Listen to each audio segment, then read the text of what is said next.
You're listening to the Great Give Radiothon on WNHH FM. I'm Doreen Chernecki. We're helping nonprofits from throughout our community raise money to continue doing work that makes a difference.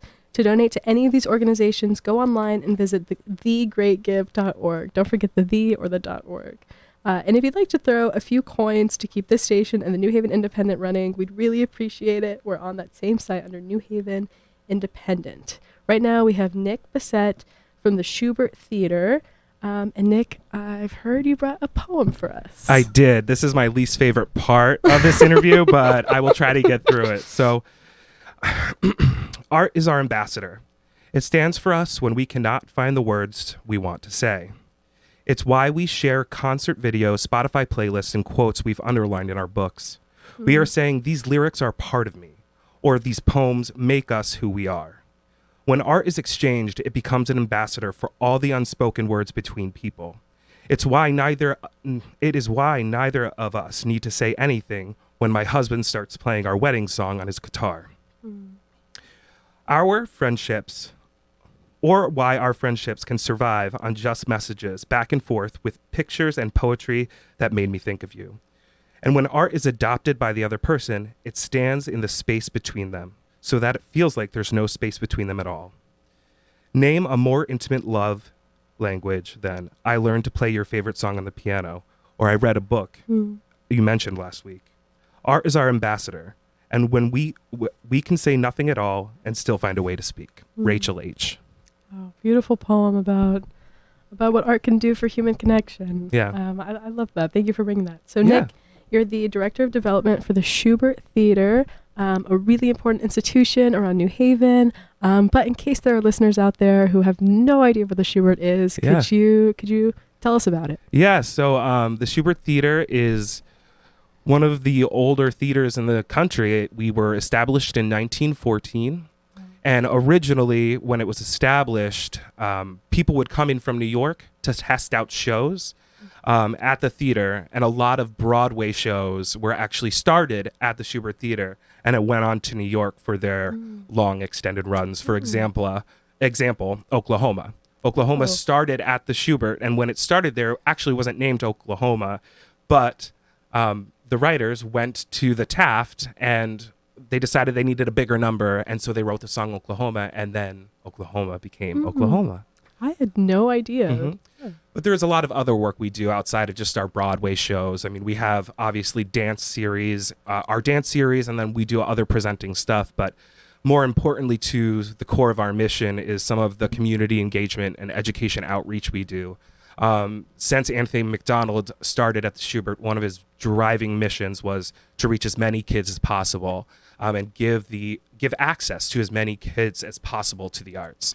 And so over the past 3 years or so, Kelly Wizzardo, our director of education, with support from everybody at the Schubert, has gone from reaching about 5,000 to 6,000 kids a year to already reaching over 15,000 kids this year. And we still have a couple months to go before the end of our fiscal year. Wow, that's really amazing. Yeah. And Nick, how'd you get involved with the Schubert? How long have you been there? Funny story.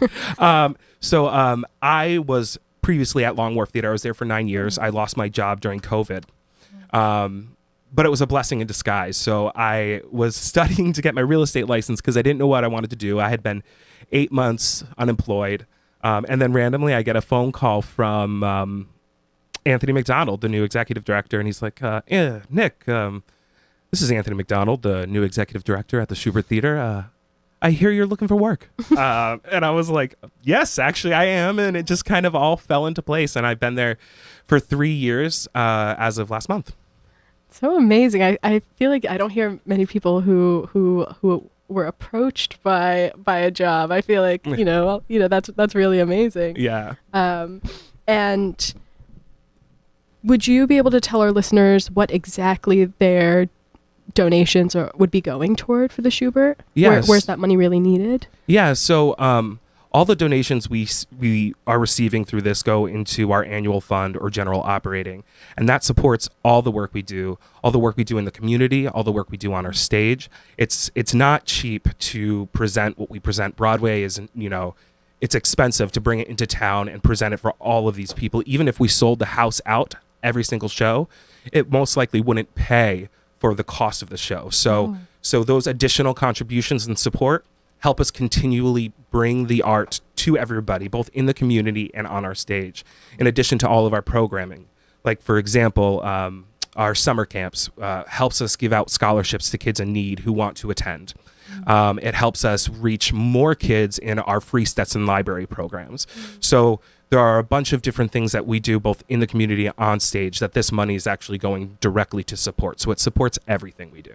Yeah. Wow. Everyone give the Schubert as much money as you possibly can. That's really amazing. And I'm kind of blown away by that. If you sold out every single show, every single night, it still wouldn't be enough. So yeah. So everyone give the Schubert your money. Yes, please. This is the time now.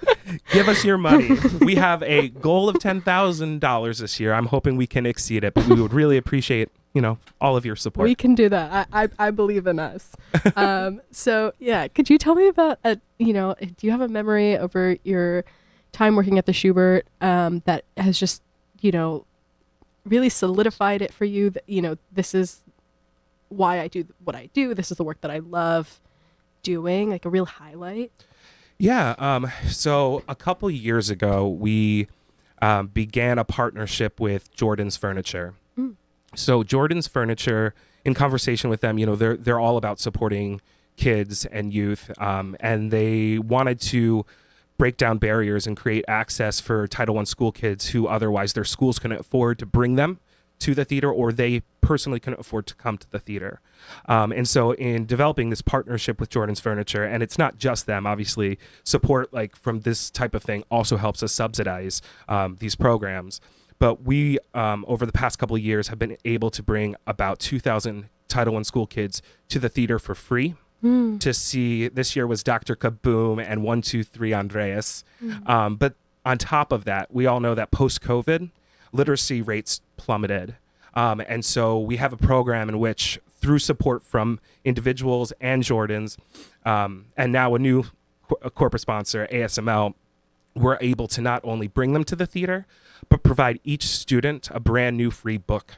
And then we go into those schools and we read them that book.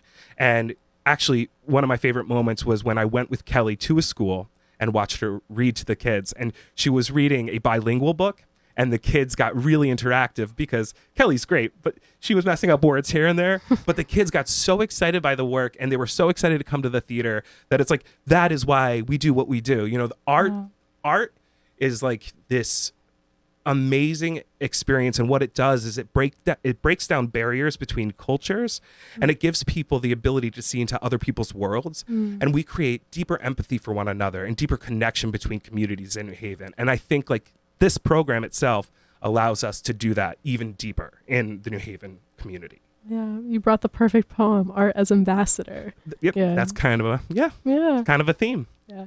Definitely. And so what's next for the Schubert? I know right now you have Hadestown on. We have a story in the Independent today from our fantastic arts editor, Brian Slattery. Yep, who I saw last night, by the way. Oh, amazing. Yes. And so what's next? So, yeah, we have Hadestown right now. And for me, we're in the throes of planning our biggest fundraiser of the year, our annual gala, and that is June 7th. We are featuring... oh my God, help me, Anthony. Why am I blanking? Alex Newell. They were on Glee. They recently starred in Shucked on Broadway and won a Tony as well. So they are living in this really great moment right now. We're really excited to bring them to the theater. So it'll be a concert. But that's another one that helps us raise essential funds for general operating and all of these programs that we're doing. And then, of course, we have Stomp following the gala, which is the end of June. And then we kind of go dark for a little bit. And the fall will be very exciting. We have some big things in the works. We're kind of creating a new cabaret space in the mezzanine lobby, and we hope to unveil that in the fall. Exciting stuff happening at the Schubert Theater, and give the Schubert all of your money.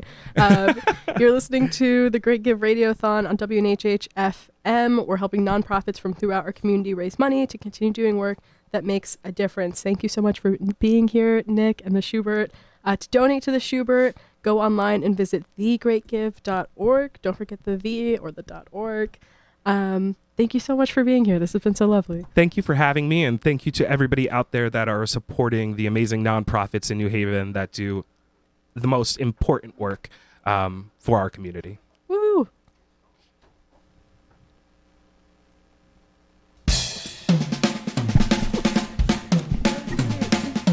Oh, of course.